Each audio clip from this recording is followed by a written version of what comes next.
छत्रपति वीर शिवाजी महाराज जब बहुत थक गए युद्ध करते करते, उनको लगा कि हम थक गए। एक दिन स्वामी समर्थ रामदास जी के पास गए और उन्होंने अपना मुकुट उतारा और कहा कि हमने बहुत लड़ाइयां लड़ ली, बहुत युद्ध कर लिया, अब कृपा करो कि अब हमें बहुत लड़ना नहीं, अब एक बड़ी दया करो, ये मुकुट संभालो, आप ये राजपाट आप संभालो, आपकी आज्ञा से ही हम चले, अब हमसे चला नहीं जा रहा, अब हमसे युद्ध लड़ा नहीं जा रहा, हम बहुत थक गए, हम विश्राम चाहे। मुझे इस बात से कोई फर्क नहीं पड़ता है कि ये जो पाखंडी बाबा है धीरेन्द्र शास्त्री, ये अपने पर्सनल लाइफ में गोबर खाता है या मूत पीता है, ये उसकी सोच है। लेकिन बात जब आती है मेरे छत्रपति शिवाजी महाराज के सम्मान पर, तो ये हमारे लिए कोई छोटी बात नहीं है।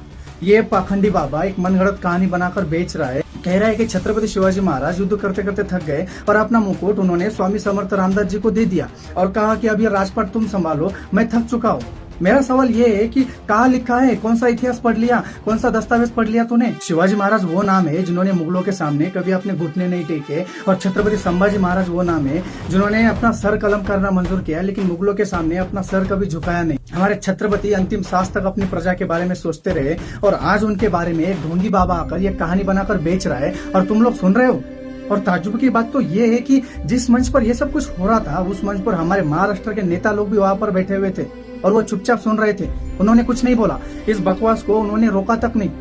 ये सिर्फ कोई साधारण बयान नहीं है, ये हमारे मराठी अस्मिता पर एक वार है, हमारे इतिहास को तोड़ मरोड़ने की कोशिश की गई है। मैं इस बाबा से एक सवाल करना चाहता हूँ, ये मनगढ़ंत कहानी सुनाकर आखिर तू क्या साबित करना चाहता है? आखिर तूने ऐसे कौन से इतिहास में, कौन से ग्रंथ में, ऐसे कौन सी पुस्तक में या ऐसा कौन सा दस्तावेज मिल गया तुझे जिस पर ये लिखा हुआ है?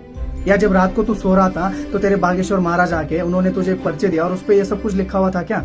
इस बात का इतिहास में कोई प्रमाण नहीं है, कोई सबूत नहीं है, कोई एक ऐसा दस्तावेज भी नहीं है जिस पर यह कहानी लिखी हुई हो।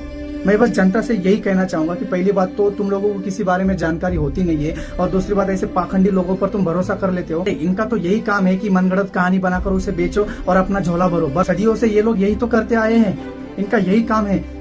लेकिन जनता को मैं यहाँ पे एक चीज कहना चाहूंगा कि तुम लोग जरा अपनी बुद्धि का इस्तेमाल करो, ऐसे किसी भी पाखंडी पर भरोसा मत करो।